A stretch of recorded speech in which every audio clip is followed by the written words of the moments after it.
festa do Pentecoste, dos 50, das colheitas, representando a descida do Espírito Santo, e vimos como a festa das trombetas representa a volta de Cristo para reinar, e a festa do Yom Kippur, o julgamento das nações, e a festa do tabernáculo, simbolizando o estabelecimento do seu reino milenar, o seu reino davídico.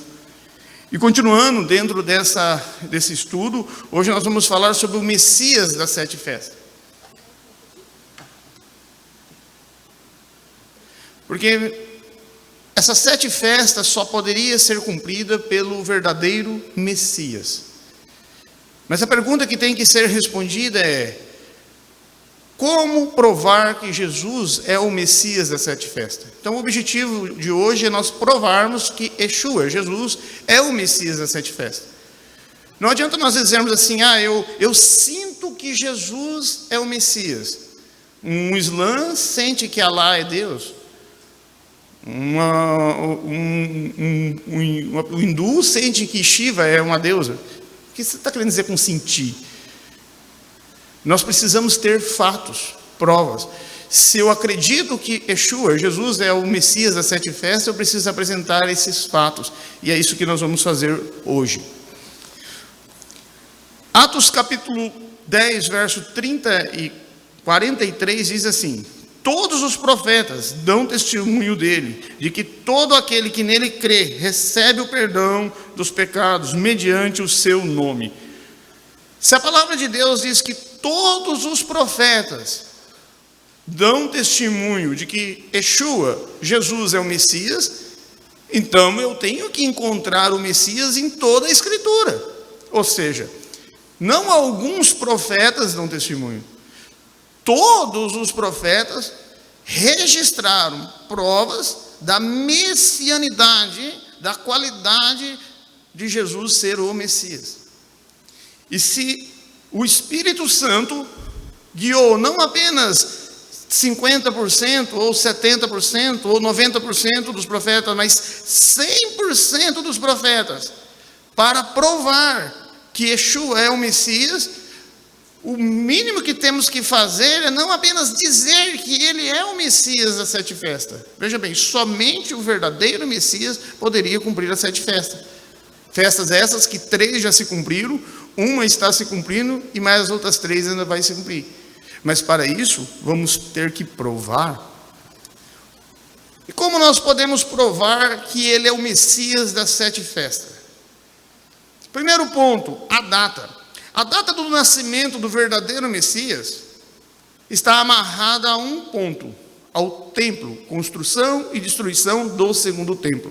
Templo esse que foi construído por Salomão, destruído por Nabúcodonosor, depois do cativeiro babilônico, reconstruído por Esdras e Neemias.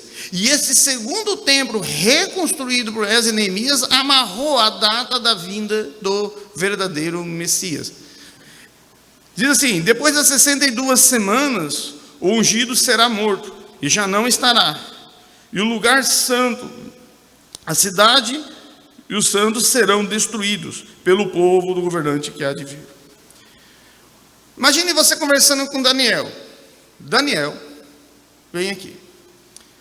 Você colocou aqui que depois da morte do Messias será destruída a cidade e o santuário. Você não sabe que a cidade e o santuário já está destruído? Você não veio de lá? Nabucodonosor destruiu a cidade e o santuário. Que conversa é essa?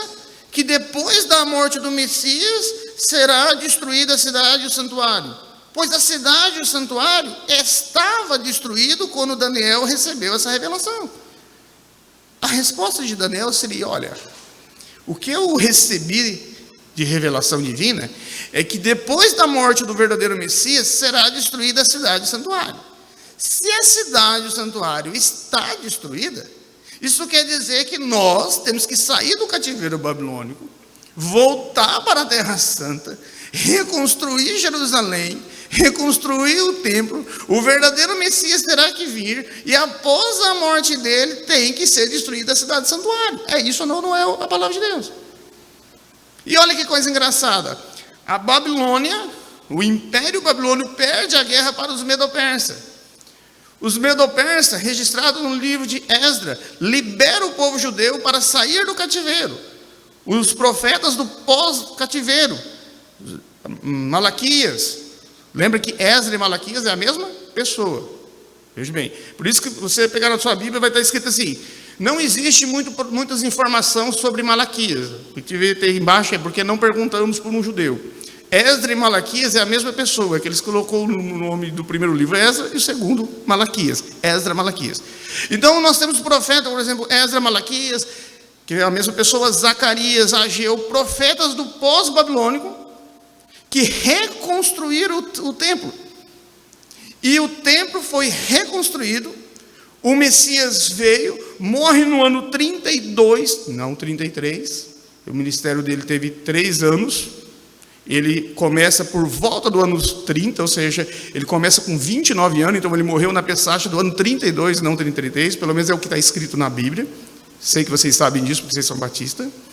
E aí, em 69 para 70, o imperador Tito destrói o templo. Veja bem, se Jesus não fosse o verdadeiro Messias, como ele teria poder para destruir o templo depois de sua morte?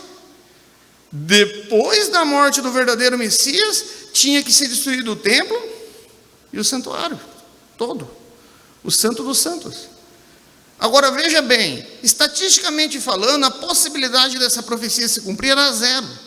Porque para essa profecia se cumprir, o povo de Israel tinha que sair do cativeiro babilônico, reconstruir o templo, reconstruir a cidade, vir o verdadeiro Messias, morrer e em seguida o templo ser destruído. Que coisa interessante, é exatamente o que aconteceu. Eu não acho que Jesus é o Messias. Nós apresentamos os fatos, é a palavra profética. Não adianta eu dizer só que a palavra de Deus é viva, eu preciso mostrar o quanto ela está viva. Então sim, Yeshua é o Messias das 7 festas. Mas nós temos um outro detalhe em Malaquias, lembra? Esdras, Malaquias é a mesma pessoa. É por isso que quando você lê o livro de Esdras, parece que ele não terminou. E realmente, porque ele escreve o livro de Esdras e depois ele escreve Malaquias concretizando. Nós encontramos isso nas Mishnahs, na Gemara, comentários rabínicos, que deixa claro que o nome dele era Esdras Malaquias. Muito bem. Olha que detalhe importante. Então, de repente, o Senhor, a quem você busca, virá para o templo. O mensageiro da aliança, aquele que você deseja, virá, diz o Senhor dos exércitos. Imagine bem. Malaquias, vem aqui, meu querido. Lembra, Malaquias profetizou 400 anos antes de Cristo. Foi um dos profetas do pós-babilônico. Foi um dos últimos livros da Bíblia. Fala assim, Malaquias, vem aqui. Você exagerou no vinho do Shabat? Olha o que você colocou. O templo de Salomão era muito mais bonito do que esse. O templo de Salomão era muito mais glorioso do que esse. Quando foi inaugurar o templo de Esdras, a Bíblia diz que os mais novos, que não tinham visto o templo de Salomão, batiam palma e sorriam, mas os mais velhos choravam. E é verdade. Isso acontece hoje.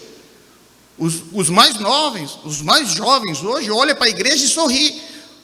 Os mais velhos que conheceu a igreja lá do passado, olham para a igreja hoje e choram. É a mesma coisa, não mudou muita coisa. Mas o que nós temos que ter em mente é que ele está dizendo que nesse templo, o Senhor tinha que vir. Aí eu tenho um problema. Qual é o problema? Esse templo, o segundo templo, foi destruído em 69 para 70 depois de Cristo. Não foi destruído pelo imperador Tito? Isso quer dizer que qualquer pessoa que diz ser o Messias depois de 70 não pode ser, porque o verdadeiro Messias tinha que entrar no segundo templo. Isso amarra a data da vinda do Messias a 2000 anos atrás. Você mostra isso com um judeu ortodoxo, ele diz assim, meu rabino falou que não é assim. Porque eles decidiram que Yeshua não é o Messias. Mas olha que coisa interessante. Lucas 2:46. Depois de 3 dias, o encontraram no templo, sentado entre os mestres da lei. ouvindo-o e fazendo-lhe perguntas. Jesus, com 12 anos de idade, ele estava no templo durante 3 dias dando aula para os mestres da lei, com 12 anos.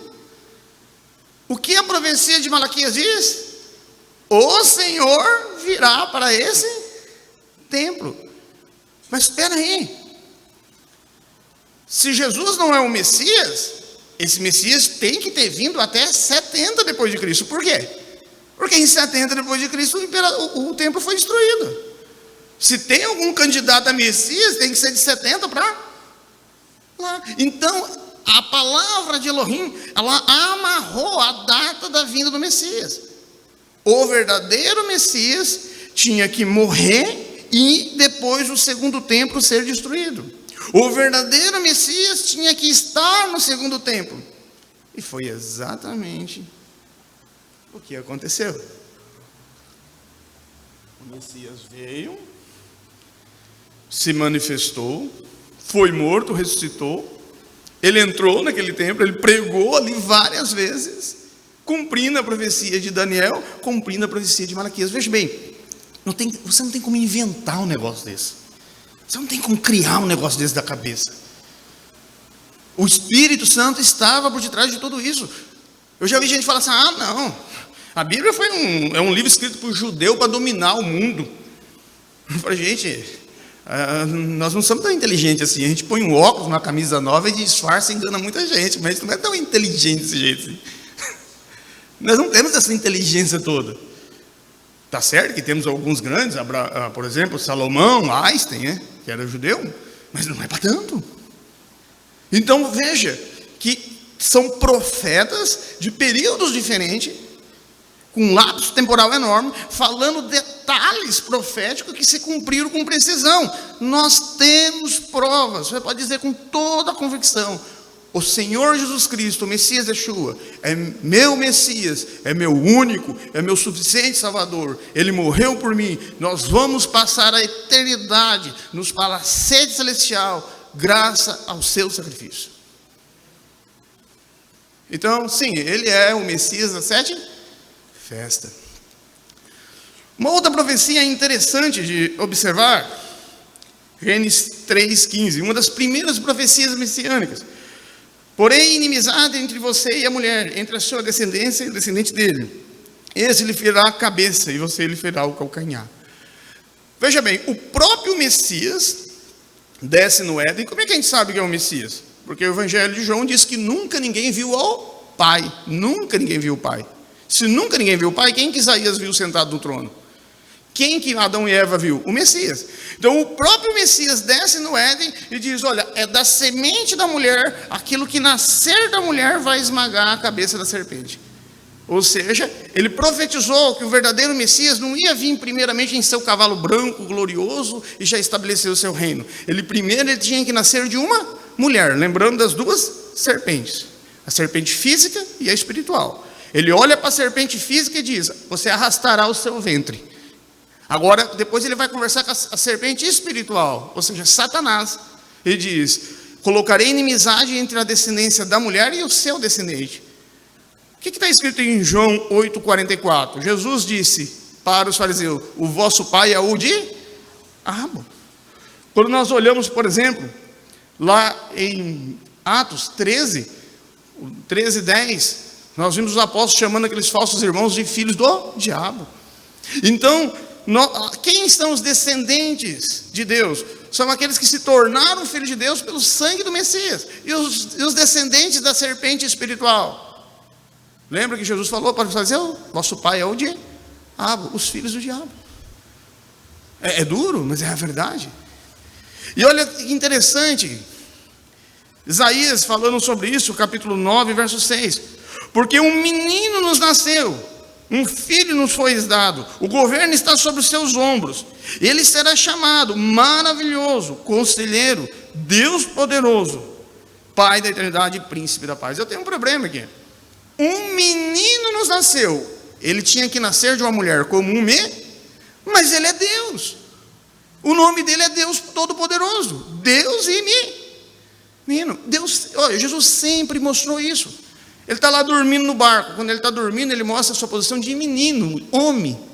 Mas de repente ele levanta, repreende o vento, repreende o mar e mostra a sua posição de Deus. Ele está lá diante do túmulo de Lázaro, ele chora. E ao chorar ele mostra a sua posição de homem. Mas de repente ele diz: Lázaro, sai para fora. E a voz dele não foi escutada dentro da tumba. Presta atenção na coisa. Lázaro não estava dentro daquela tumba. O corpo de Lázaro estava lá. A voz do Senhor Jesus foi escutada dentro do seio de Abraão. Aonde Lázaro estava. E voltou para o corpo. Então nós temos que entender que ele sempre mostrou a sua posição de homem e Deus. E era exatamente isso que a profecia diz. Que um dia um menino, um homem, que também seria ao mesmo tempo Deus, viria. Mas ele dá mais detalhes. Mateus capítulo 1, verso 18. Maria, sua mãe, estava prometida a casamento a José, mas antes que se unisse, achou-se grávida pelo Espírito Santo. Olha que coisa interessante. É exatamente o que a profecia de Gênesis 3 diz, e é exatamente o que a profecia de Isaías 9 diz. O que eu tenho que pegar é só fazer Ctrl+V e Ctrl+C. Então Deus fez com que profetas de períodos diferentes falassem detalhes específicos sobre a profecia messiânica. Nós não temos o direito de simplesmente dizer que Jesus é o Messias. Nós temos o dever de abrir as Escrituras e provar isso. Uma fé sólida. O que Pedro disse, 1 Pedro capítulo 3, verso 15: esteja sempre preparado para dar a razão da esperança que habita em vós. Fatos. Onde estão os fatos? Mas essa profecia dá mais detalhe. Parece que a gente está lendo o Evangelho de Mateus, mas é Isaías 7,14. Por isso o Senhor mesmo lhe dará um sinal, e eis que a virgem engravidará e dará à luz um filho, a quem se chamará Emanuel, Deus conosco. A Bíblia diz que ele nasceria de uma mulher, mas de forma sobrenatural. Então o fato do Messias nascer de uma virgem não é algo revelado lá no Novo Testamento, está lá em Isaías. O profeta Isaías, 740 anos antes da vinda do Messias, já profetizou isso. Então sim, ele é o Messias da festa. Um outro ponto, Miqueias 5:22, Miqueias, que foi contemporâneo ali de Isaías, mais de 700 anos antes, diz: e tu, Belém Efrata, embora seja pequena entre as clãs de Judá, de ti sairá o rei que há de reinar, o governante de Israel. Suas origens são desde os tempos antigos, desde os tempos da antiguidade. Observe bem, a profecia diz que o Messias nasceria no país de Israel, no estado de Judá, na cidade de Belém, no bairro Efrata. Aonde Davi nasceu? No bairro Efrata. Exatamente no local exato onde Davi nasceu. Como nós sabemos disso? 1 Samuel capítulo 17, verso 12. 1 Samuel capítulo 17, verso 12. Davi era filho de um efrateu de Belém de Judá. Davi era filho de um efrateu. Então ele dá o endereço do bairro aonde o Messias. E olha que coisa interessante, os judeus da época eram inculpáveis, porque quando Herodes disse: olha, aonde o verdadeiro Messias tinha que nascer, os mestres da lei diante de Herodes pegaram a profecia de Miqueias 5, e o que eles falaram para Herodes? Em Belém de Judá, porque assim está escrito. E leu essa profecia para Herodes e explicou. Olha bem, eles tinham plena consciência de que o Messias nasceria em Belém de Judá, no bairro Efrata, na rua chamada Raquel, não vamos entrar no detalhe aqui, e que seria debaixo da Torre das Ovelhas. Eu posso dizer para você até os animais que estavam ali. Não sei o nome de cada um, mas os animais eu poderia explicar. Agora, observe a precisão. Ele é, então, o Messias da festa. Um outro detalhe importante. Livro do profeta Oséias. Quando Israel era um menino, eu o amei, e do Egito chamei o meu filho. Aqui complicou. Porque o verdadeiro Messias ia nascer em Belém de Judá, no bairro Efrata, de uma virgem, mas tinha um problema. Esse Messias, em algum momento, ele tinha que ir para o Egito, para que Deus chamasse ele do Egito. Do Egito eu chamei o meu filho. E olha que coisa interessante. Então, ele se levantou, tomou o menino, ele, José, e sua mãe, durante a noite, e partiu para o Egito. Quando Herodes mandou os guardas matarem as crianças, o que aconteceu? O anjo chega para José e diz: José, Herodes está vindo para matar. Pegue o menino, sua mãe, e fuja para o Presta atenção numa coisa. Tire a palavra profética. E quem está mandando é Herodes. Veja bem, se eu ler o texto sem a palavra profética, Deus molhou as pernas e está correndo de Herodes. Herodes ameaça matar o seu filho, e você manda o anjo falar para José: pega o menino, pega a sua mãe e corre de Herodes. Sem a profecia, é Herodes que está no poder. Mas com a profecia, Deus pode dizer: não. Herodes está fazendo exatamente o que está profetizado lá em Oséias. Eu não estou mandando o meu filho para o Egito porque eu estou com medo de Herodes. Eu estou mandando ele para lá para cumprir Oséias. Quem está no poder sou eu. Ele é o chefe. Sabe, por mais que o nosso mundo parece estar desabando, é Deus que está no controle. Olha o que ele falou para Paulo: Paulo, ninguém vai morrer nesse navio aqui. O navio se espedaçou, se arrebentou, cada um grudou em pedaço de pau para poder sobreviver, mas todos chegaram vivos na ilha. Quem estava no controle? Quem está no controle? Deus. Tire a palavra profética e você vai achar que Herodes está no controle. Nós precisamos nos firmar no Messias, na palavra profética. Nós estamos vivendo num tempo em que quem não se firmar no Messias não vai ficar de pé. Um tempo tenebroso, um tempo onde o mundanismo tem atacado de todas as formas, e é justamente nesse momento que precisamos agarrar com mais força nesse Messias, com mais convicção, e pregar com mais fé, com mais convicção, com mais base, dando razão da esperança que habita em nós. Então sim, ele é o Messias das 7 festas. Mas tem mais alguns detalhes. Profeta Zacarias, veja, profetas de períodos diferentes profetizaram detalhes importantíssimos. Zacarias, mais de 400 anos antes de Cristo, ele disse: se acha melhor assim, pague-me, e não, se não, pague-me. Então eles me pagaram 30 moedas de prata. Veja bem, Zacarias 11, 400 anos antes de Cristo, diz que o verdadeiro Messias seria vendido por 30 moedas de prata. Se fosse 29, não seria o Messias. Se fosse 30 de ouro, não seria o Messias. Tinha que ser 30 moedas de prata. Olha que coisa interessante. Mateus 26, 15. Ele perguntou, Judas, né? O que me darão se eu entregar a vocês? Para os sacerdotes. Eles fixaram o preço de 30 moedas de... Quem que estava no controle? Senhor, Judas foi escondido de trair. Mas quando foi negociar com o sacerdote, negociou exatamente o preço que estava pré-anunciado 400 anos antes. Isso é a palavra de Deus. E nós podemos dizer: Jesus Cristo é o Messias, é o nosso Salvador.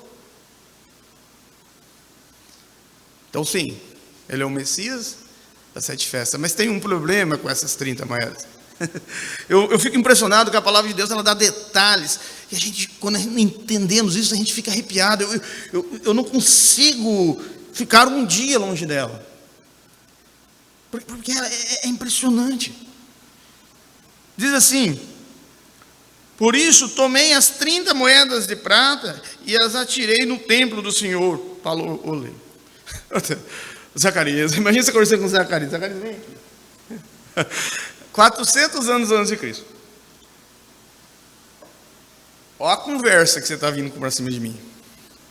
Você está dizendo para mim que primeiro que o Messias vai ser vendido por 30 moedas de prata. Certo? Certo. Não se assuste não, porque hoje tem gente que troca o Messias por muito menos do que 30 moedas de prata. Naquela época dava para fazer bastante coisa com 30 moedas de prata. Hoje eu conheço pessoas que têm trocado o Messias por coisa bem menos valorizada do que 30 moedas de prata. Então não se assuste. Mas eu tenho um problema.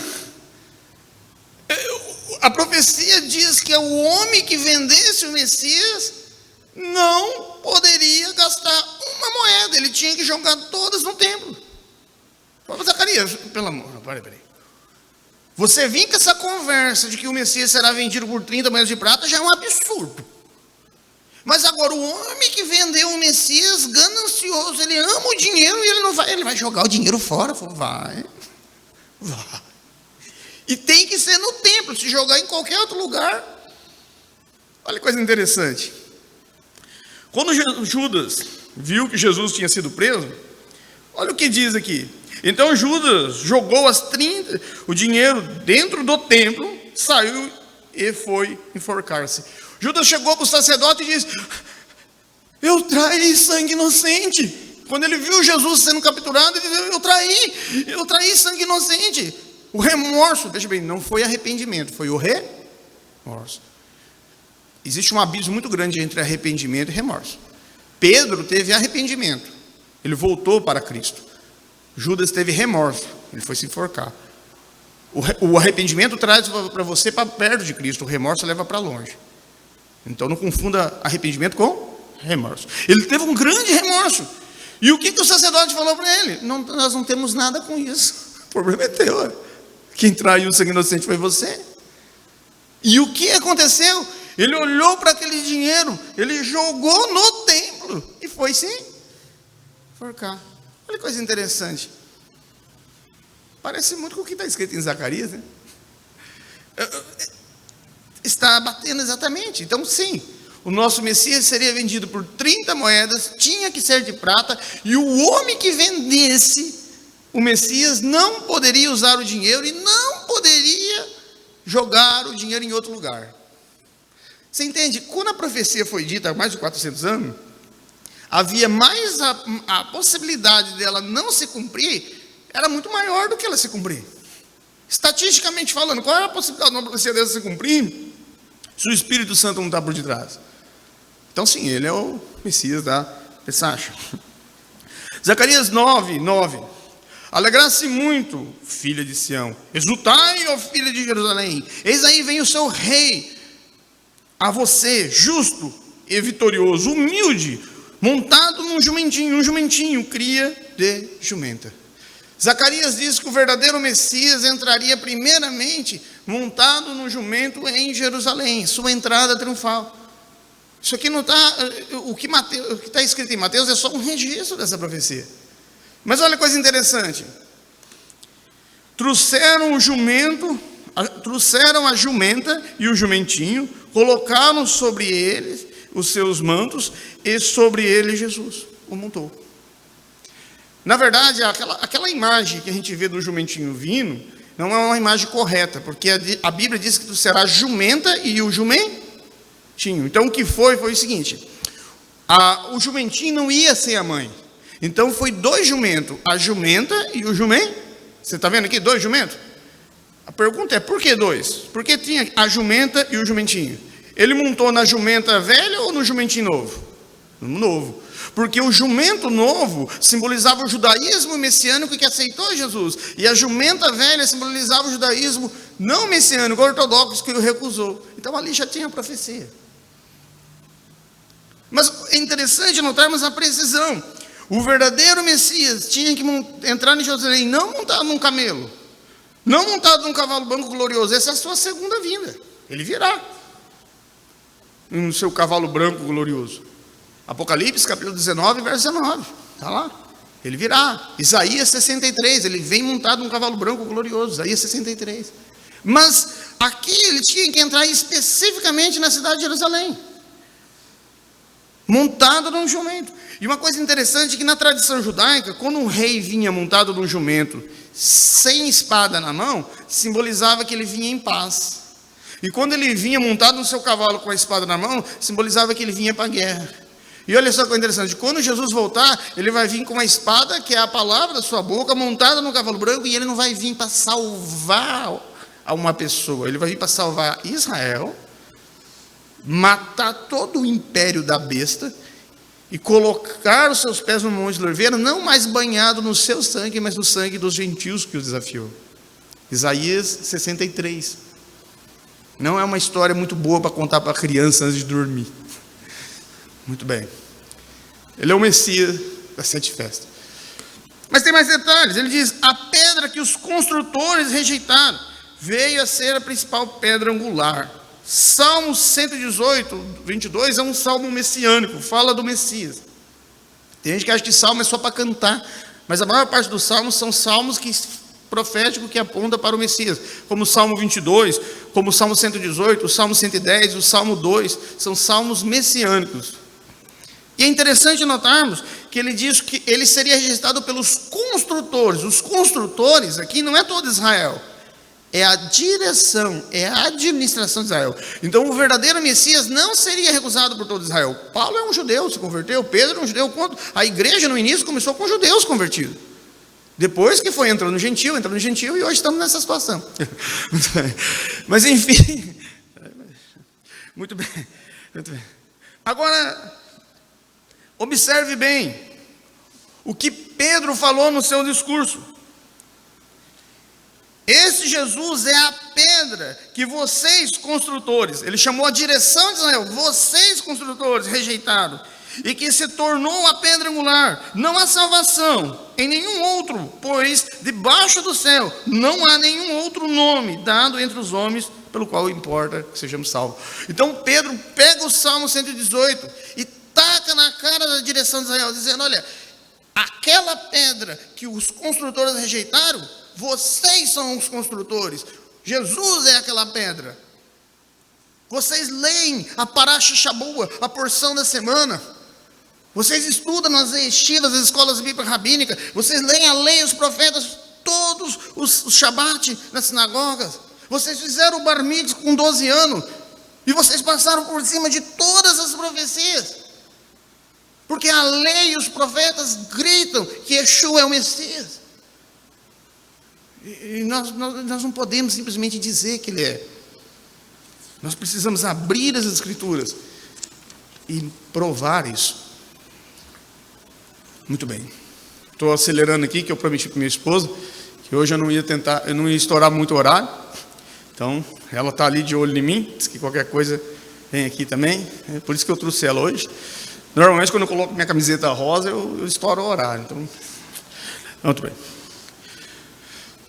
Um outro ponto, mas ele foi transpassado por causa das nossas transgressões, foi esmagado por causa das nossas iniquidades. O castigo que nos traz a paz estava sobre ele, e pelas suas pisaduras fomos sarados. Isaías 53, 5. Isaías 53, 5 diz que o Messias seria transpassado. Zacarias, capítulo 12, verso 10, olharão para mim, olha, é o próprio Jesus falando, olharão para mim a quem transpassaram. Então o verdadeiro Messias tinha que ser transpassado, segundo Isaías 53, segundo Zacarias 12. Agora imagina você conversando com esses profetas. Lembra que Isaías foi lá do templo do rei Uzias, 740 anos de Cristo, Zacarias 400 anos de Cristo, profeta do pós-babilônico. Não podemos misturar os profetas, são profetas de períodos diferentes que estão registrando detalhes específicos sobre a messianidade de Yeshua. Agora, observe bem. Imagina você conversando com esses profetas, dizendo: mas peraí, Isaías e Zacarias, vocês não sabem que Deus é Espírito? Sabem. Então me explica uma coisa, como é que um Deus que é Espírito pode ser transpassado? Eu falei: ele vai ter que se fazer carne, né? Ele vai ter que se materializar, porque você não pode transpassar um Espírito, e ele vai ter que se materializar, para mim poder olhar para um Messias que foi transpassado. Sabe? Olha que interessante. João 19, 18. Ali o crucificaram, e com ele 2 malfeitores, cada um uma direita, outra esquerda. Mas enfim, ele foi transpassado. Mas tem mais algum detalhe, porque ele é o Messias da 7 festas. Ele não diz apenas que o Messias seria transpassado, mas ele diz os locais. Salmo 22, 16 diz: cães me rodeiam, um bando de homens maus me cercam, perfuram-me as mãos e os pés. Isso aqui é um salmo de Davi. Lembrando que nem os salmos não foi só de Davi, tem os salmos de Asaf, o salmo de Moisés. É por isso que nós costumamos dizer os salmos de Davi, porque um número bom de salmos é realmente de Davi. Mas enfim, imagine você conversando com Davi. Esse é um salmo de Davi. Davi. Ei, Davi. Vamos conversar aqui. Você não é judeu não, rapaz? Você não é judeu? Você não sabe que aqui a gente mata na pedrada? Como é que a gente mata a pessoa? É na pedra, meu querido. Agora você vem com essa conversa de que o Messias vai ter que ter a mão e os pés transpassados. Que maluqueza. Eu falei, não sei, rapaz. Eu estava conversando com o El Shaddai e ele disse para mim que quando um verdadeiro Messias vier, vão transpassar a mão e os pés dele, e eles vão ficar cercados de homens maus. Eu falei, mas Davi, isso é uma loucura, Davi. A gente aqui mata na pedra. Olha que coisa interessante. Foi exatamente o que aconteceu. Então, mais uma vez, podemos dizer que ele é o Messias das festas. Mas Deus mostra o pleno controle. Salmo 22 ainda. Diz assim: dividiram as minhas roupas entre si e tiraram sorte sobre as minhas vestes. Então, olha o detalhe. A Bíblia diz que uma parte da roupa do Messias seria dividido, mas uma túnica seria lançada sorte. Veja bem, tire a profecia messiânica. E quem está no controle da crucificação? É os soldados. Veja bem isso. Tire a profecia messiânica. E quem está no controle? Coloque a profecia messiânica. Quem está no controle? Deus. Até o que ia fazer com a roupa dele. E olha que coisa interessante. Tendo crucificado Jesus, os soldados tomaram suas roupas dele e os dividiram em 4 partes. Ou seja, sabemos que era 4 soldados por causa disso, porque dividiram em 4 partes. Uma parte cada um deles, restando a túnica. Opa! Uma parte da roupa tinha que ser dividido, mas sobrou a túnica. Quem está no controle? Deus. Esta, porém, era sem cortes, tecida numa única peça, do alto a baixo. Não a rasguemos, disseram uns aos outros. Vamos dividir por sorte quem ficará com ela. Isso aconteceu para que se cumprisse as escrituras que diz: dividiram as minhas roupas entre si e tiraram sorte pelas minhas vestes. O próprio apóstolo João, movido pelo Espírito Santo, ele faz a citação do Salmo 22, dizendo: o que os soldados fizeram inconscientemente foi o cumprimento da profecia. Então eles não perfuraram a mão e o pé de Jesus porque eles estavam no controle. Você lembra que Jesus falou para Pilatos? A mulher já está fazendo assim: nenhum poder você tem sobre mim, a não ser aquele que é dado do alto, aquele que vem da profecia. Vou acelerar aqui, 2 minutinhos, vamos terminar. Com julgamento opressivo, ele foi levado. Isaías 53. Então a profecia diz que o verdadeiro Messias teria um julgamento injusto. Então veja bem, se o verdadeiro Messias, se Jesus tivesse tido um julgamento justo, ele não seria o Messias. Porque Isaías 53:2 diz que ele teria um julgamento opressivo e injusto. O que Pilatos falou? Mais uma vez Pilatos saiu e disse aos judeus: veja, eu estou trazendo a vocês para que você saiba que não acho nele motivo nenhum. Pilatos falou assim: eu não vejo nenhuma falha nesse homem. E mesmo assim o povo gritou: crucifica.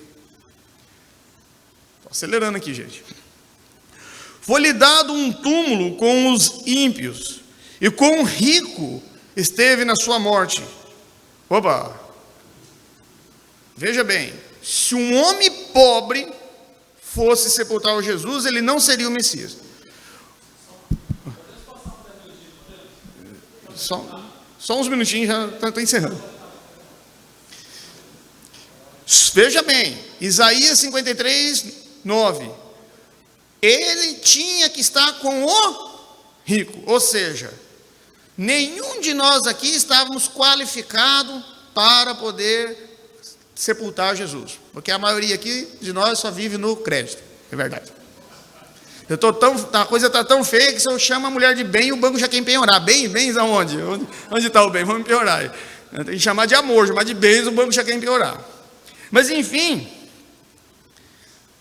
eu acabei de entrar aqui na igreja, vendi o livro, a hora que eu encostei ali, a mulher já... O que você está olhando, mulher? Vendeu o livro? Oh, meu Deus. Mas enfim, o que está escrito? Ao cair da tarde daquele dia, um homem rico de Arimateia, chamado José, foi e pediu o corpo para Pilatos. Por que o Espírito Santo guiou Mateus para registrar que ele era rico? Porque Jesus, segundo a profecia, mais de 740 anos antes de Cristo, Isaías 53, não podia ser sepultado com um pobre. Como é que a gente sabe que ele é rico? Amém. Qualquer um que está aqui tem acesso a falar com o governador? Todo mundo aqui tem o telefone do governador assim na mão, você liga, ele te atende. Não? Ele simplesmente foi lá falar com Pilatos. Um homem para ter autoridade para falar com Pilatos, ele tinha que ser o quê? Rico. Muito bem. Agora, olha que coisa interessante. Como um cordeiro foi levado ao matador. Ele tinha que ser levado ao matador como um cordeiro. E olha que coisa interessante. O Senhor Deus fez roupa de pele e com esta vestiu Adão e Eva. Porém, Apocalipse 13 diz, o livro do cordeiro que foi morto desde o início do tempo. Então vamos entender isso rapidamente. Isaías 53 diz que ele teria que ser arrastado, levado para o sacrifício como um cordeiro. Mas em Gênesis 3 diz que o próprio Messias sacrificou um animal, fez roupa desse animal para Adão e Eva. Mas Apocalipse 13 diz que o primeiro animal a morrer no mundo é um cordeiro. Então, Adão e Eva, veja bem, o Messias sacrifica o cordeiro ali, e quando ele sacrifica o cordeiro, ele sabia que era ele que seria sacrificado, lá no Éden, e ele não lavou aquele couro, ele não lavou aquela roupa do cordeiro, ele vestiu Adão e Eva com aquilo. Então Adão e Eva saiu do Éden banhado pelo sangue do cordeiro. Quem é que já ajudou a tirar o couro de um cordeiro? Pega um couro de um cordeiro que você acabou de matar e põe em cima de você, você sai banhado de sangue. Então, desde lá do Éden, a profecia estava clara, pelo sangue do cordeiro. Agora, observe bem a profecia. O Espírito do Senhor soberano está sobre mim, porque o Senhor me ungiu para levar boas novas. Interessante notarmos que o próprio Messias leu essa profecia na sinagoga e aplicou a ele. Depois, lá em Lucas. Mas a Bíblia diz que o Espírito de Adonai estaria sobre ele. Quer dizer que ele seria sábio. Mas sabe de uma coisa? Provar sabedoria não é fácil, não. Então, se Jesus é o Messias, ele tinha que ser sábio. Vamos rapidamente entender a sabedoria dele. Toda vez que os fariseus e saduceus abordavam ele, era para fazer uma pegadinha. Então eles pegaram uma mulher adúltera, colocaram no pé dele e falou assim, vamos fazer uma pegadinha, que essa aqui ele não pode ser tão inteligente assim. Vamos colocar uma mulher que foi pega em adultério e vamos perguntar para ele, a lei de Moisés manda apedrejar, o que tu diz? Se ele falar apedreja, a gente condena ele por duas falhas. Primeiro, não poderia apedrejar só a mulher, tinha que apedrejar os dois. Segundo, ele não amou o próximo como si mesmo. E se ele falar não apedreja, a gente condena ele de ser contra a lei de Moisés, porque a lei de Moisés mandou apedrejar, essa daí Jesus não sai. Catou uma mulher em adultério, colocou nos pés de Jesus e falou assim, Jesus, a lei de Moisés manda apedrejar, o que o senhor diz? Ele diz, aquele que nunca pecou pode atirar a primeira pedra. Uma outra pegadinha, eles falaram assim, agora essa aqui ele não sai. Não, essa aqui não, ele não é tão inteligente. Nós vamos chamar ele na frente de todo mundo e perguntar para ele se é lícito pagar imposto para César. Se ele falar é lícito, a gente acusa ele perante Israel de ser a favor dos cobradores de imposto, que está acabando com Israel, o Império Romano dominando Israel. Se ele falar não é lícito, a gente acusa ele perante César de ser contra César. Ele não vai sair dessa. Falou assim, e aí, Jesus, é lícito ou não é lícito pagar imposto para César? Ele falou, me traz lá uma moeda. Acho que eles pensaram que Jesus queria uma oferta, porque o judeu gosta muito de oferta. Aí chegou com a moeda e falou: de quem que é a imagem que está aí? Ele falou: de César. Ele falou: então dê a César o que é de César e dê a Deus o que é de Deus. E eles voltaram envergonhados. Então sim, ele é o Messias das 7 festas. Jesus, ele é a nossa Pessacha, porque ele foi sacrificado por nós. Ele é o nosso matizar, porque ele nos purificou. Ele é nosso bem curiú, nossas primícias, porque ele ressuscitou. Ele é nosso Shavuot, nosso Pentecoste, porque ele enviou o seu Santo Espírito sobre nós. Ele é o nosso Shofar, porque ele voltará em som de Shofar para estabelecer o seu reino. Ele é o nosso Sucote, o nosso Yom Kippur, porque ele de fato purificará no julgamento das nações, as nações. E ele é o nosso Sucote, o nosso tabernáculo, porque ele estabelecerá o seu reino messiânico. Ele é o nosso Messias, é o nosso Salvador. Shalom Aleichem. Muito obrigado. Estourei pouco tempo.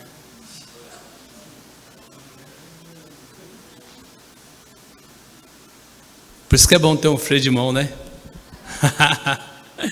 Irmãos, eu acho que deu para a gente pegar um pouquinho, né? É muito difícil, né, aprender tudo isso. Nós estamos já uns 2 anos aí com o Rodrigo e nós aprendemos pouco ainda, né? Porque ele ensina muitas coisas. Mas deu para a gente ter uma noção. Estamos na Semana Santa, né? E nós temos uma noção do que realmente nós estamos vivendo. E bom se vocês continuarem também descobrindo mais sobre isso, não é verdade? Vamos ficar em pé e vamos orar, agradecendo a Deus por essa oportunidade que tivemos. Querido Deus, nosso Pai, nós exaltamos o Teu nome, Pai, e entendemos que o Senhor é tão maravilhoso para conosco, e o Senhor nos amou, mesmo sem merecermos nada do Senhor, e nos deu o Teu único Filho para morrer em uma cruz em nosso lugar, e nós entendemos, nós aceitamos o sacrifício de Jesus, e nós estamos aqui, Pai, caminhando, Deus, para um dia estarmos com o Senhor. Ó Deus, não sabemos quando será, mas Deus, nos ajude a caminhar olhando para Ti. Sabemos que iremos passar por muitas tribulações neste mundo, ó Deus. Não sabemos realmente o que irá acontecer conosco, mas Te pedimos misericórdia sobre cada um de nós, para que nós possamos olhar para Jesus, autor e consumador de nossa fé, e não olhar para o mundo que está em nossa volta, Deus. Tem misericórdia de nós. Eu quero Te agradecer por a vida de cada irmão aqui presente, Deus, por estarem aqui ouvindo a Tua palavra, Deus, por a vida do Rodrigo, Deus, que o Senhor continue abençoando, dando sabedoria a ele, e que nós possamos nos preocupar em aprender mais a Tua palavra. E nós Te louvamos, porque tudo está sendo cumprido, Pai. E nós, Deus, estamos aqui, Deus, prontos, Deus, a ajudar o Teu reino neste mundo, porque é um privilégio que o Senhor tem nos dado. Agora leve em paz para os nossos lares, Deus nos deu uma noite de paz, é o que nós Te pedimos, agradecidos no nome de Jesus. Amém. Que todos tenham uma boa noite e até amanhã, se Deus quiser.